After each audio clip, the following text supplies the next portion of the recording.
우리 성경을 찾겠습니다. 다니엘서 8장입니다. 다니엘서 8장 5절에서 8절까지 우리 같이 봉독을 하도록 하겠습니다. 다니엘서 8장 5절에서 8절까지입니다. 우리 같이 봉독하겠습니다. 내가 생각할 때에 한 수염소가 서편에서부터 와서 온 지면에 두루다니되 땅에 닿지 아니하며 그 염소 두 눈 사이에는 현저한 뿔이 있더라.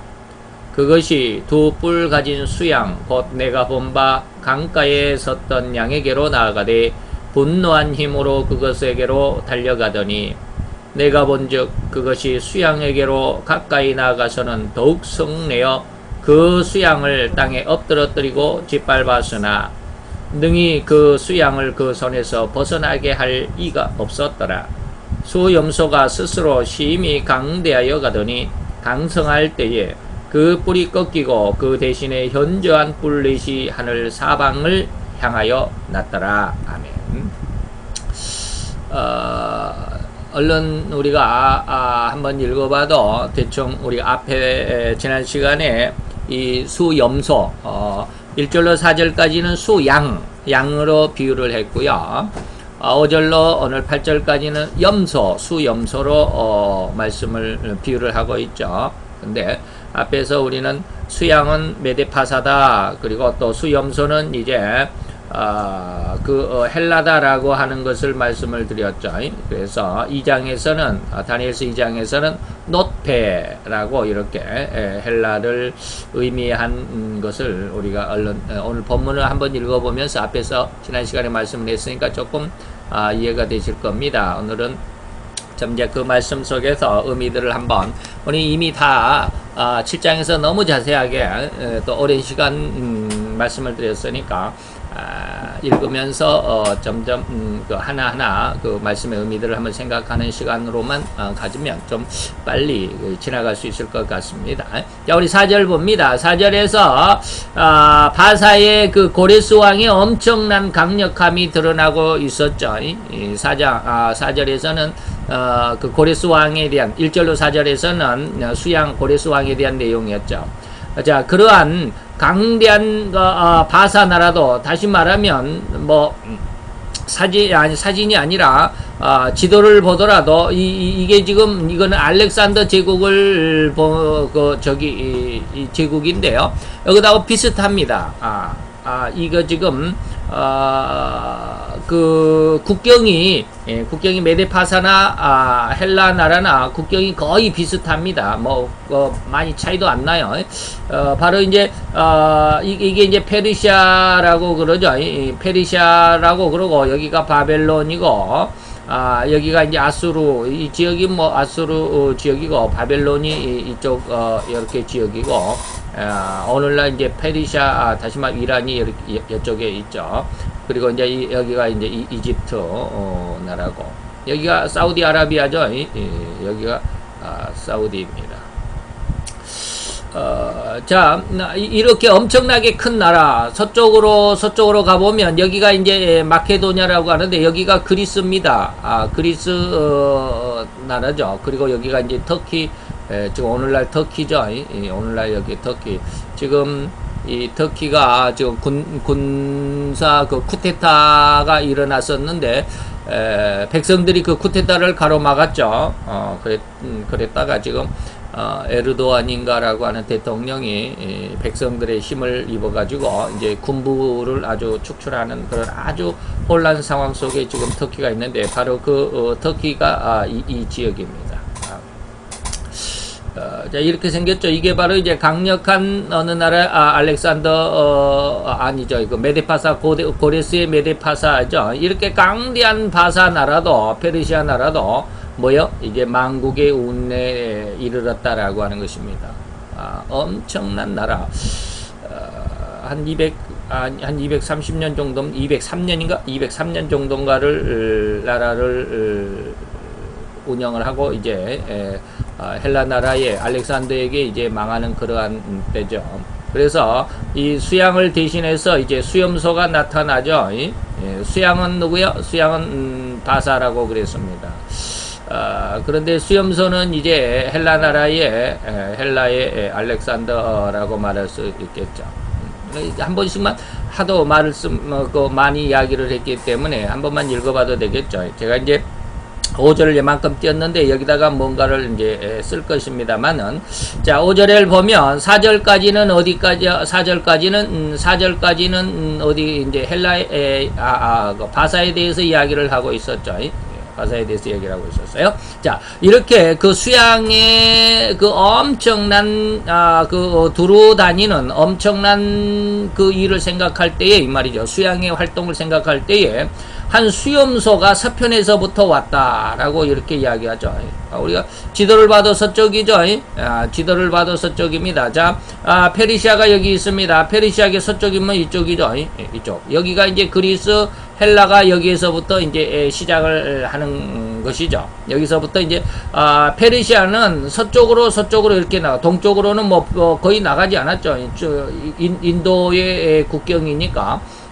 서쪽으로 이렇게 페르시아는 진군을 했지만, 이 헬라 나라는 서쪽으로는 거의 가지 않습니다. 자기가 있는 근거지에서 서쪽으로는 가지 않고 계속 동쪽으로 이렇게 나오죠. 이게 알렉산더가 이렇게 오다가 여기가 인도인데, 이 인도를 정복을 하려다가 그만 병에 들고 죽고 말았죠. 이게 이제 10년 동안에 여기서부터 여기까지 정복해 가는 기간이 10년이었습니다. 그런 내용들이 있었고요. 자, 이렇게 어쨌든지 수염소가 서편에서부터 이제 와서 온 지면에 두루 다니되 땅에 닿지 않을 정도다. 발이 땅에 닿지 않았다라고 하는 것이죠. 야, 도대체 발이 땅에 닿지 않고 다니면 어떻게 날아다녔다라는 그런 어떤 의미가 되겠죠.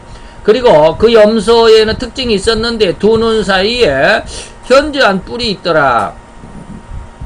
우리가 이걸 뭐야, 뿔이 하나가 있죠. 그래서 하나는 윤이라는 거, 영어로 윤이라는 말이고, 뿔은 이제 콘인데 유니콘이라는 뜻이죠. 그래서 말이 있는데 이렇게 말이 있는데 뿔이 하나만 이렇게 뚝 나 있는. 뿔이, 원래 염소는 뿔이 두 개인데 이것은 이제 어떤 의미 비유이기 때문에 눈 사이에 하나의 현저한 뿔이 있다라는 이런 말로 표현이 되어 있습니다. 도대체 이게 이제 무슨 뜻일까라고 하는 것을 한번 생각을 해봅시다. 여기서 이 수염소는 뭐요? 수염소는 신흥 강국이라고 하는 헬라입니다. 헬라는 뭐요? 그리스라고도 말하죠. 그리스라고 하는 나라, 헬라, 또 뭐라고 그럽니까? 또 이 나라를 히랍이라고도 이렇게 이야기합니다. 히랍이라고도 말하죠. 그렇습니다. 그리고 이제 여기는 이제 방금 제가 너무 많이 있기 때문에 지우고,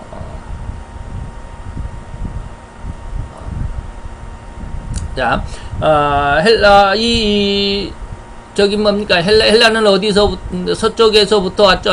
여기가 지금 헬라입니다. 마케도니아 지역, 그리스 지역입니다. 여기서부터 이제 동진 계속 동쪽으로 진군을 해가면서 여기 인도의 근거까지 오는데요. 바로 이것이 서편에서부터 왔다라고 하는 것이죠. 이 페르시아의 서쪽에 있는 나라죠. 여기 헬라가 여기에 있으니까 이쪽 서쪽. 그 다음에 이제 땅에 닿지 않았다라고 하는 현저한 뿔은 누굴까요? 현저한 뿔은 바로 이 알렉산더죠. 이 현저한 뿔은 헬라 나라의 알렉산더 대왕을 의미합니다. 알렉산더는 몇 년 만에? 10년 만에 그 병으로 병이 걸려서 죽고 말죠. 근데 이 헬라 나라가 약 한 203년 정도인가를 세상을 통치를 하는 아주 강대한 나라인데, 나머지 그러니까 뭐 203년 중에 뭐 거의 200년은 아주 그 여러 왕들이 이제 거쳐가겠죠. 그 다음에 이제 땅에 닿지 않는다라는 말은 어떠한 의미가 되겠느냐라고 하는 것이죠. 땅에 닿지 않는다라고 하는 것은 그만큼 신속하다. 뭐 날아댕긴다 이 말이죠. 쾌속하다라고, 신속이나 뭐 쾌속이나 신속보다도 좀 빠른 말을 제가 이제 쾌속이라는 의미로 이렇게 썼는데, 쾌속하고 이 광대한 나라, 이 어마어마하게 큰 나라죠. 어마어마하게 큰 나라입니다. 이렇게 이 나라가 전부 이제 그 헬라가 지배했던 그 나라의 국경인데 어마어마하게 나라. 지금 지금 이 세계 지도에 보면 여기에 나라들이 약 한 20개, 30개 정도 되겠죠. 30개 정도의 나라를 당시 헬라는 혼자 이걸 독차지하고 있었다라고 하는 것이죠. 그래서 이 광대한 나라를 정복할 것임을 의미하는 말이 뭐예요? 땅에 닿지 않고 여기 서쪽에서부터 와서 동쪽에 있는 여기 페르시아를 뭐라고 그랬어요? 수양이라고 그랬죠. 이 수양을 들이받아가서 이 무너뜨리는데 이 수양을 이 수염소에게서 구원할 그 어떤 힘도 없더라라고 하는 말씀이죠. 그만큼 알렉산더가 강력하게 세상을 정복할 것이다라고 했습니다. 자, 그러면 8장에서는 두 양이 나오는데 하나는 양이고 하나는 염소로 비유를 했습니다. 그것을 좀 더 생각을 해볼 텐데 우리가 하나님께서 이렇게 하신 이유, 2장에서는 은으로 표현을 했죠. 양을 은으로 표현을 했고, 그 다음에 7장에서는 곰으로, 8장에서는 양으로 표현했는데 이 말이죠. 자, 양과 염소의 비유로 8장에서는 했는데, 우리가 이 양과 염소 했을 때 마태복음 20장 31절로 46절에 가보면 무슨 내용이 있느냐면 예수님께서 이 마지막 예수님께서 심판하실 때의 상황을 뭐라고 그랬느냐면 양과 염소의 비유로 말씀하셨습니다. 그래서 양은 모아가지고 우측에 오른편에 놓고 염소는 모아서 어떻게 좌측에 놓았습니다. 그래서 양에게는 뭐라고 그랬느냐면 결국에 이 양에게는 뭘 선물을 했느냐면 천국을 선물을 했습니다.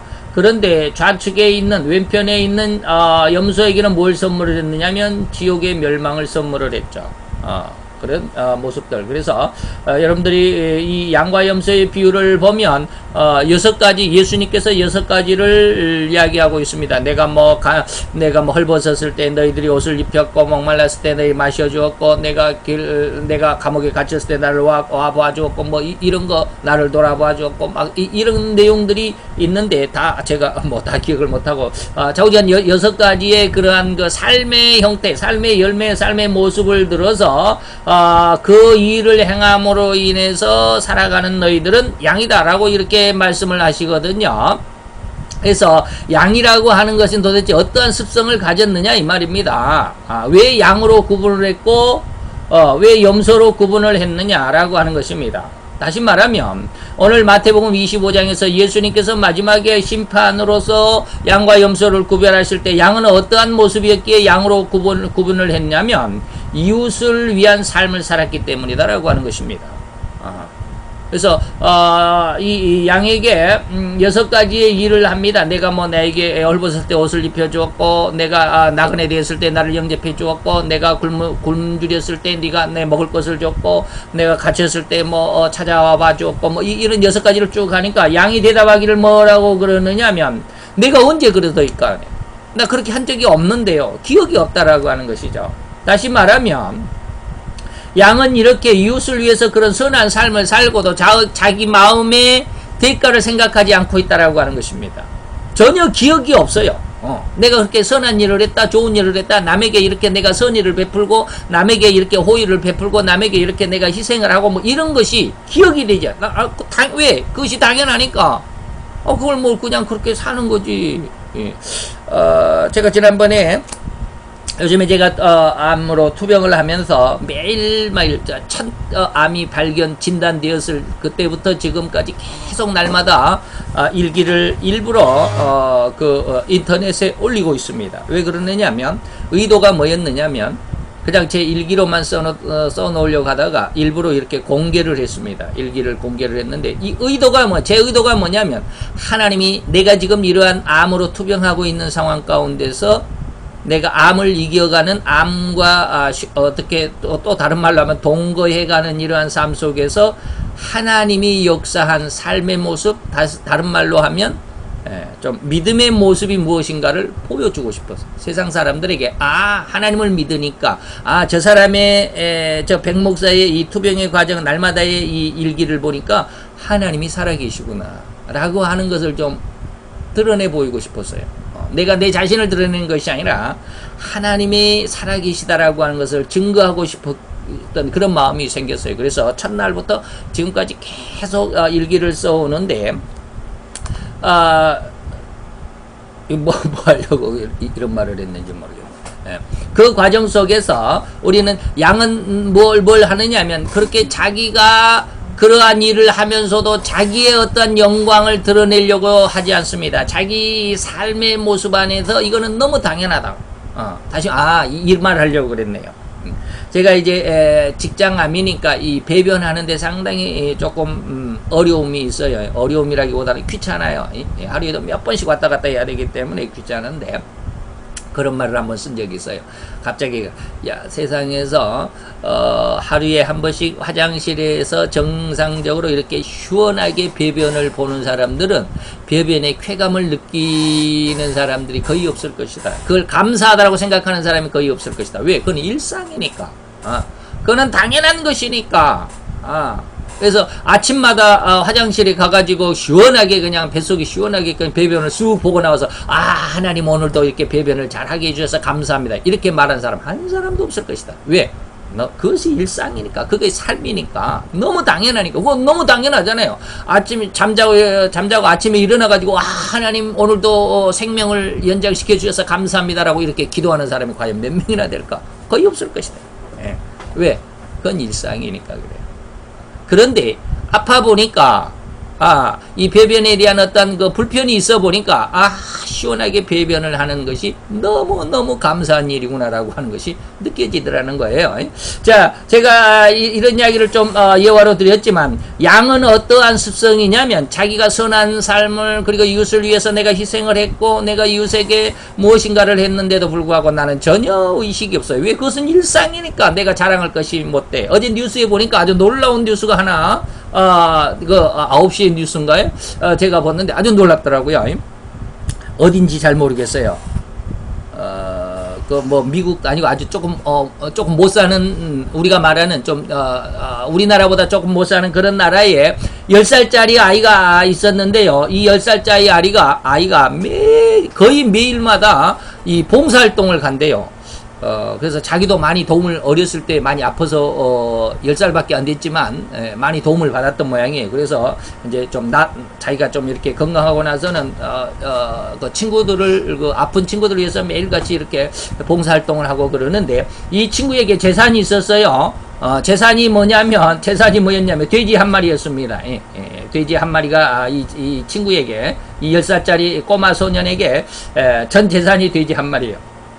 이 돼지 한 마리를 아주 잘 키워가지고 아주 통통하더라고요. 이 돼지 한 마리를 경매에 냈어요. 경매장에 가지고 나왔어요. 그래가지고 이 돼지 한 마리 사주세요라고 이제 어른들한테 경매를 냈는데, 우리나라 돈으로 50만 원의 경매를 냈어요.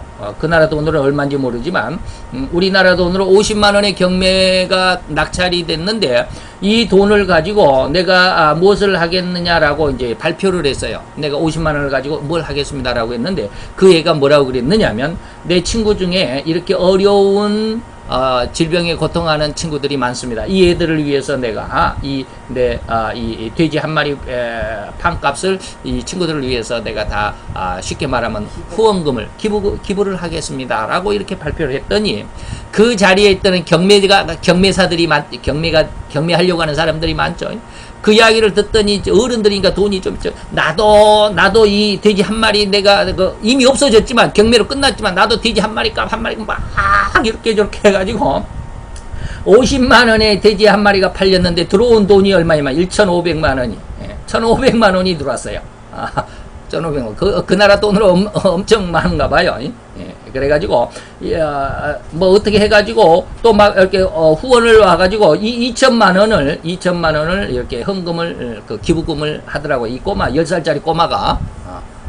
그래서 부모들도 아주 참 뿌듯하다라고 이렇게 뉴스에 인터뷰를 하던데요. 어쨌든지 이 꼬마는 10살짜리 꼬마지만 자기가 이렇게 자기 전 재산 돼지 한 마리 50만 원짜리를 하고는 자랑했을까? 자랑을 하지는 않았겠죠.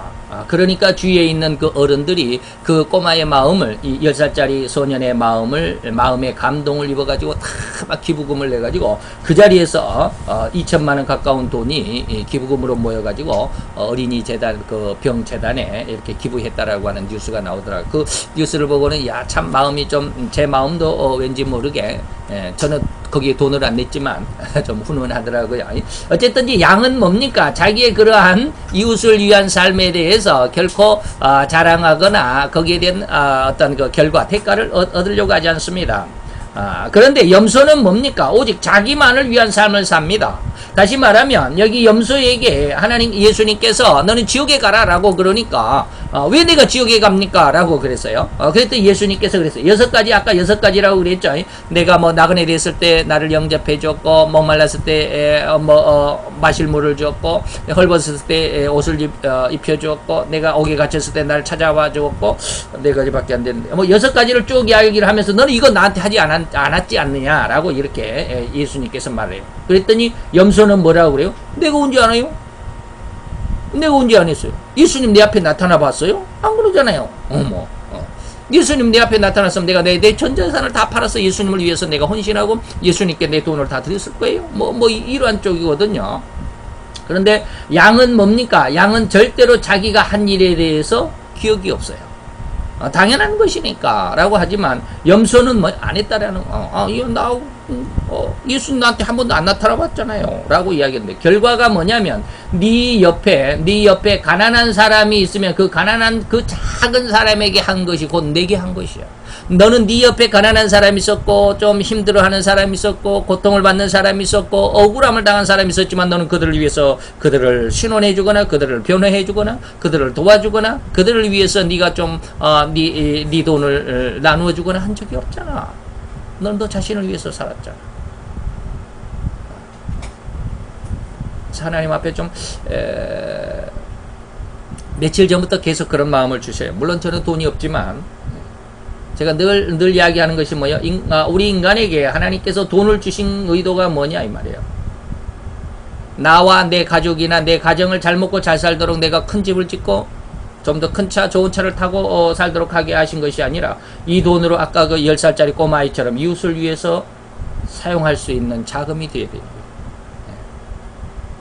내게 어떤 특별한 어떤 재능이 있으면 그 재능이 왜 하나님께서 그런 재능을 내게 주셨어요? 이 재능을 통해서 하나님의 영광을 위해서 무엇인가를 해야 된다라고 하는, 하나님을 위해서 그 재능이 쓰여져야 된다라고 하는 것을 아주 마음속 깊이 생각하고 그것을 어떻게 하나님의 영광을 위해서 쓸 것인가를 연구하고 생각하고 골몰하게 기도해보는 그러한 모습이 필요하다. 인간에게 필요한 모든 것은 나 자신을 위한 것이 아니라 내 이웃을 위한 거예요. 내가 너에게 돈을 맡겼어. 너는 이 돈을 가지고 어떻게 사용하겠느냐. 하나님이 그걸 보시는 거예요. 근데 돈 많은 사람들은 전부 자기 자신만을 위해서 살아요. 이것이 뭡니까? 염소입니다. 자기 자신만을 위해서 살아요. 내 옆에 가난한 사람이 있어도 나는 좀 상관없어. 내가 내 돈 내가 벌어서 내가 쓰는 건데 가난한 사람 도와주든지 말든지 그러잖아요. 그게 염소의 습성과 양의 습성이 이만큼 다르다라고 하는 것입니다. 그리고 즉 헬라는, 다시 말하면 헬라는 뭡니까? 헬라는 염소로 비유가 되어 있고요. 양은 메데파사로 비유가 되어 있는데, 이 헬라는 왜 염소가 되었느냐면 알렉산더 이후에 특히 안티오코스 4세 이 사람을 뭐라고 그랬어요? 이 사람이 에피파네스라고 그랬습니다. 에피파네스라고 하는 이름의 왕인데, 이 에피파네스는 7장을 말씀을 드릴 때 아주 자세하게 말씀을 드렸지만 9장과 그리고 11장에 가서도 이 에피파네스는 엄청나게 주인공으로 등장을 합니다. 이게 누구요? 적그리스도의 제1차 모형이기 때문에 그렇습니다. 이런 사람처럼 이 안티오코스 에피파네스와 같은 이런 왕처럼 유대를 철저하게 반대하고 유대를 핍박하고 유대를 아주 그냥 멸망시킨 그런 왕이기도 했습니다. 유대에 대해서 아주 적대적인 그런 왕이 있었습니다. 그래서 양보다는 뭐 비슷한 염소이기는 하지만 양보다는 더 조금 반대적인, 적극적으로 반대한, 그래서 유대를 이렇게 좀 반대한, 다시 말하면 성도를 힘들게 하고 성도들을 핍박하고 성도들을 욕하는, 그 중에서도 우리가 마태오 5장에 보면 살인죄에 대해서 뭐가 있었습니까? 살인죄가 네 가지.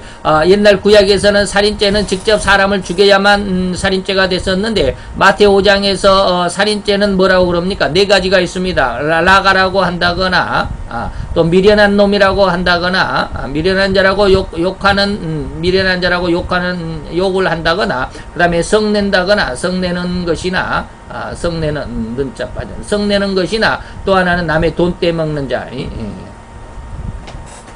이러한 네 가지 일을 이것은 뭡니까? 이거는 신앙을 욕하는 것이고 그 사람의 신앙을 욕하는 것이고 미련한 자라고 하는 것은 미련한 자라고 욕하는 것은 뭡니까? 신앙의 상대, 신앙 대상.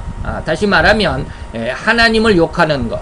하나님을 욕하는 걸 미련한 자라고 하는 욕은 하나님을 욕하는 것입니다. 그리고 라가라고 욕하는 것은 뭡니까? 신앙인 그 자신. 네가 믿어도 뭐 별 수 없어. 이런 것이 믿음 그 자체를 믿고 있는 그 사람 자신을 욕하는 것을 라가라고 그러고요. 썩내는 걸 우리가 말하는 그냥 화내는 것이죠. 그 다음에 남의 돈을 빌려다가 떼먹는 것, 이것이 살인죄에 해당합니다. 그런데 이런 모습도 살인죄에 뭐 하다가 갑자기 제가 좀 오늘 왜 갑자기 가다가 자주 잊어버리네. 이렇게 유대를, 다시 말하면 유대를 철저히 핍박하고 반대하고, 다시 말하면 예수를 믿는 사람들을 거역하고 반대하는 사람들, 이러한 사람들, 다시 말하면 이런 네 가지의 모습 안에서 하는 사람들은 특히 이 성도에게 이러한 일을 하면 하나님께서 결코 아름답게 봐주지 않는다라고 하는 것입니다. 이걸 뭐라 그래요? 염소라고 그럽니다. 자, 또 넘어가 보면, 그래서 헬라는 양하고 비슷하기는 하지만 염소로 비해서 들이받는 성질이 있다라고 하는 것이죠. 자, 그 다음에 우리는 이제 양에 대해서 한번 생각을 해보도록 하겠습니다. 마태복음 10장에 가보면, 마태복음 10장에서는 예수님께서 이제 제자들을 전도파성을 보내죠. 전도파성을 보내는 그런 장면이 나오는데, 성도들을 양으로 비유를 하면서 이리 가운데로, 다시 말하면 세상으로 내가 보낸다라고 이렇게 말을 했습니다. 그러면 양을 보낸다라고 그랬는데, 양은 어떠한 모습이 있느냐면, 양은 결코 이리 가운데서 뭐 할 수가 없어요? 살아남을 수가 없어요. 양은 절대로 이리하고 싸워가지고, 다시 말하면 양이 100마리고 이리가 한 마리다 라고 그러면 누가 이길까? 이리가 이깁니다. 양이 100마리가 모여있을 때는 잡아먹지 못하지만, 양을 한 마리 이렇게 흩어지게 해가지고 나중에 시간이 가면 이리가 다 잡아먹습니다. 그래서 양을 이리 가운데로 보냈다라고 하는 것은 예수님의 의도는 뭐냐면 너는 죽는다라고 합니다. 성도들은 하나님께서 성도들 세상에서 나를 성도로 불렀다라고 하는 그 의미는 뭐요? 너는 세상에서 죽어라라고 하는 겁니다. 네가 바로 세상에서 이 가운데로 보내진 양이다라고 하는 것입니다. 그런데 그 양의 죽음은 결코 헛된 죽음이 되어서는 안 된다라고 하는 것입니다. 이게 내가 너를 양으로 세상에 보냈는데 네가 오히려 이리가 돼가지고 서로 그냥 내가 더 잘 살아야지, 내가 더 많은 재물을 얻고, 내가 더 높은 벼슬을 얻고, 그냥 뭐 명예와 권세 이권 속에서 세상 사람들과 전혀 다를 바 없이 그냥 치고받고 그냥 혈투를 벌이면서 불법하고 탈법하고 그런 이렇게 뇌물을 받으면서, 이번에 뭐 진누구 검사장인가 140억 원어치나 4억을 빌려가지고 140억 원어치나 그렇게 뭐 자우전 어쨌든지 이러한 어떤 아주 혈안이 그러한 자기의 명예 이권 속에서 그렇게 살면 그거는 너는 양으로서의 삶이 아니야 라고 하는 것입니다. 그렇게 살아가는 것은 양으로서의 삶도 아니고, 그렇게 살다가 죽는 것은 양으로서의 그런 죽음도 아닙니다. 그것은 뭐요? 헛된 죽음이죠. 양으로 보냈는데 양으로 죽지 않았잖아요. 그러면 헛된 죽음이죠. 그리고 그 양이 정말로 양으로서 죽었다고 한다면 그의 죽음은 절대로 헛된 죽음이 아니다라고 하는 것입니다. 다른 말로 하면 양은 이리에게 뭐 합니까? 죽었지만 살과 피를 주었잖아요. 이리에게 먹혔다라고 하는, 이리의 밥이 됐다라고 하는 것입니다. 양의 살과 양의 피를 먹고 이리가 빨아먹고 양의 살을 찢어 먹었잖아요. 그렇다고 한다면, 살과 피를 먹었다라고 한다면 그것은 뭐요? 곧 생명을 안겨주는 거예요. 무슨 말인지 이해가 됩니까? 다시 말하면 이리는 지금 이 양을 잡아먹고 살아갔잖아요. 그 말을 다른 말로 하면 이리는 생명을 더 얻었다라고 하는 거예요. 좀 말이 좀 이상합니까? 양이 죽는다라고 하는 건 바로 이런 의미가 있습니다. 그냥 아무런 의미 없이 죽는 것이 아니라 이리에게 뭐죠? 살과 피를 나눠주고 오히려 그 말은 다른 말로 하면 이리에게 생명을 주고 죽었다라고 하는 것입니다. 생명을 나누어 주고 죽었다라고 하는 것입니다. 그렇기 때문에 이때 이 양이 또한 죽을 때는 이렇게 살과 피를 그리고 생명을 나눠주는 죽음이 어떠한 죽음이냐라고 하는 것이죠. 양이 죽을 때는 어떻게 죽는 것이 진짜 살과 피, 곧 생명을 주는 죽음이냐면 뱀 같은 지혜와 비둘기와 같은 순결을 가지고 사는 삶, 그리고 그러한 삶을 살다가 죽은 그러한 죽음을 양의 죽음이다라고 말할 수 있는 것입니다. 다시 말하면 자, 우리가 한번 생각을 해보겠습니다. 뱀같이 지혜로워라. 그 다음에 비둘기같이 순결해라. 라고 하는 말은 어디서 나오냐면, 뱀이 인류를 타락시킬 때의 그 상황. 다시 말하면, 예수님께서, 제자들을, 마태 여기 10장에서 이런 말씀을 하셨지만,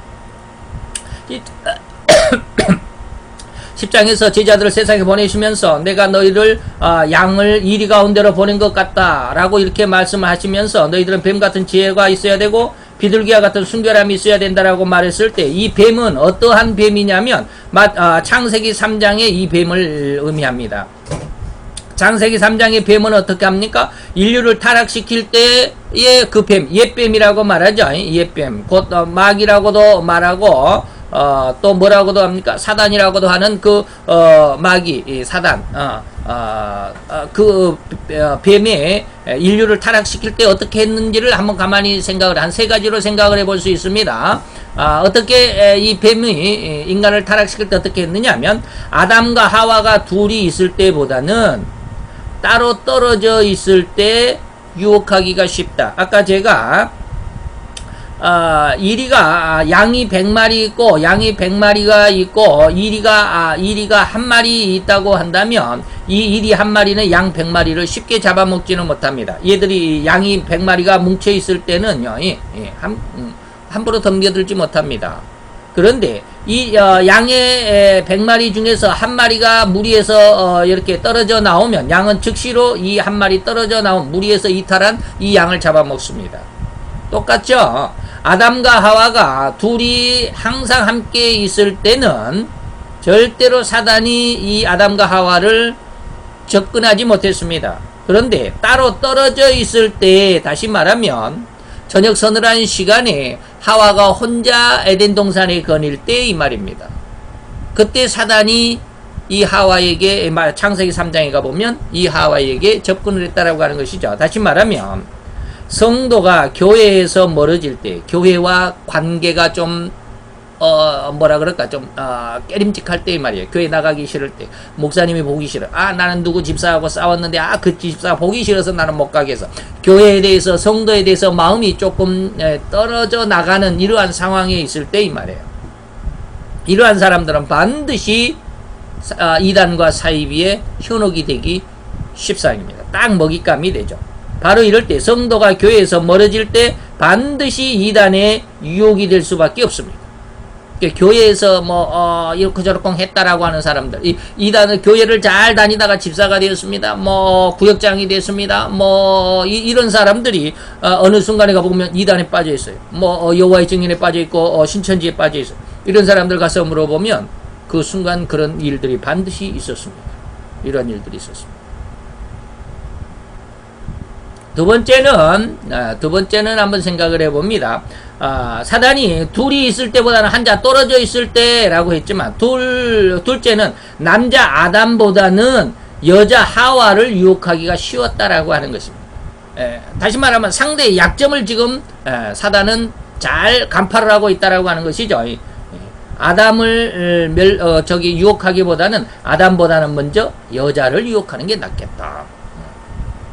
무슨 말인지 잘 이해가 되실 것이라고 믿습니다. 세 번째는 하나님의 말씀을 사단도 이용하고 있다라고 하는 것을 우리가 잘 이해를 할 수 있어야 합니다. 하나님의 말씀을 사단도 지금 이용을 하고 있다라고 하는 것입니다. 예수님에게 나와서도 그랬죠. 예수님이 40일 금식 후에도 저기 뭡니까? 전부 다 예수님이 하나님의 말씀으로 이겨내기는 했지만 사단도 말씀을 가지고 예수님을 유혹을 했죠. 네가 이 높은 성전 꼭대기에서 뛰어내려봐라. 그러면 하나님께서 약속하신 그 말씀이 있잖아. 천사를 보내가지고 네 발을 딱 붙들어가지고 다치지 않게 해주시겠다는 약속이 있잖아. 응? 성경 말씀들 한번 해봐. 뭐 이런 거잖아요. 예. 하나님의 말씀을 사단도 이용했다라고 하는 것을 절대로 우리가 유의하고 깊이 생각하고 있어야 됩니다. 근데 이걸 잘 생각하는 사람들이 없는 것 같아요. 그저 성경 말씀이 조금 뭐 자기 귀에 솔깃하게 하면 우리 목사님 최고다. 그렇죠. 저도 그럴지 모르지만 어쨌든지 이단은 성경을 왜곡해가지고 자기들의 입맛에 맞추는 해석을 합니다. 그렇기 때문에 앞뒤가 잘 맞지 않을 때가 있는데 억지로 끼워 맞추죠. 어쨌든지 이것을 억지로 끼워 맞춘다라고 하는 말을 일반 성도들은 잘 이해를 못합니다. 왜 그것이 억지로 끼워 맞춘 것이고 억지 해석이냐? 그게 정당한 해석인데 라고 말할 수밖에 없나. 어쨌든지 우리는 이런 세 가지 큰 틀 안에서 뱀이 인류를 타락시킨 그러한 어떤 지혜, 이런 지혜가 있어야 되는 것처럼 뱀이 하나님의 사람을 하나님의 곁에서 타락시킨 그 지혜 세 가지를 우리가 잘 생각해 보면서 우리 성도들은 그 사단의 수중 안에 있는, 다시 말하면 멸망과 지옥의 형벌로 빠져 들어가 휩쓸려가는 그 안타까운 잃어버린 영혼들을 어떻게 하면 하나님의 전으로 다시 끌어낼 것인가라고 하는 것을 깊이 생각해 보라. 이게 뱀 같은 지혜입니다. 다른 것을 의미하는 게 아니에요. 다른 것은 뭐 뱀이 뭐 또아리를 이렇게 풀고 있다거나 뭐 이런 것을 많이 설명을 하시는데 그런 건 말고요. 그런 건 다 2차적인 부수적인 설명이에요. 뱀이 어떻게 하나님의 사람을 끌어냈느냐, 그 지혜를 한번 생각해 봐라. 이렇게 둘이 있을 때보다는 혼자가, 남자보다는 여자가, 그리고 성경을 이용해 가지고 이렇게 하나님의 사람을 끌어냈구나. 그렇다고 한다면 세상 속에서 멸망으로 가는 사람들을 어떻게 하면 저들을 끌어낼 수 있을까? 이 방법을 잘 연구해보고 잘 생각해보고 지혜를 짜내라. 이게 전도입니다. 아무렇게나 무조건 가서 그냥 막 예수 믿으세요 하는 게 전도가 아니다라는 거예요. 뱀 같은 지혜와 그 뱀이 그 지혜로운 방법을 써가지고 사람을 타락하게 시켰잖아. 그러면 거기에서 다시 구원해 내려면, 다른 말로 하면 뱀보다도 더 지혜로워야 그들을 구원해 낼 수 있습니다. 지혜로움이 없이는 구원해 낼 수가 없습니다. 무조건 가서 예수 믿으세요. 예수 믿으세요. 그래갖고는 안 된다라는 거예요. 자, 그 다음에 이제 다음에 비둘기와 같은 순결은 어떤 의미가 있는가를 한번 생각을 해보도록 하겠습니다. 비둘기 같은 순결. 자, 비둘기는 뭐요? 비둘기는 어떤 의미가 있느냐면, 새 중에서, 수많은 새 중에서 참새와 함께, 다시 말하면, 비둘기와 참새 외에는 제물로 쓰이지 않습니다. 다시 말하면, 비둘기는 뭐요? 제물이었다라고 하는 것입니다. 이것은 뭐요? 자기 희생과 자기 헌신의 삶을 사는 사람들을 의미해 비둘기 신앙으로 의미를 하죠. 그 다음에 비둘기는 어떠한 특징이 있느냐면 전서구죠. 소식을 전하는 것을 전서구라고 그러죠. 옛날에는 뭐 전화나 뭐 이런 것이 없을 때는 비둘기 발에다가 이렇게 편지를 묶어가지고 보냈죠. 이걸 전서구라고 그럽니다. 그래서 이것은 뭡니까? 복음을 증거하고 전파하는. 그래서 마지막 계시록 20장 4절인가 20장 4절에서도 천년왕국 때 그 왕권을 가진 사람들을, 어떠한 사람들? 복음을 증거하는 사람들이다. 네 가지가 있었죠. 그 중에 하나가 뭐예요? 복음을 증거하는 사람들을, 왕권을 하나님께서 그들에게 허락해 주겠다라고 그랬죠. 그 다음에 이 비둘기는 절벽의 산 9부쯤에 집을 짓습니다. 절벽이 이렇게 생겼다고 한다면 맨 끝에 집을 짓지 않습니다. 그리고 땅이 이렇게 또 있다고 한다면 이 땅 위에다가도 집을 짓지 않습니다. 8부에서 9부 능선 이 정도의 집을 짓습니다.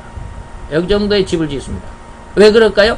위에서 내려오기가 조금 힘들고요. 밑에서 올라오기도 조금 힘든 곳입니다.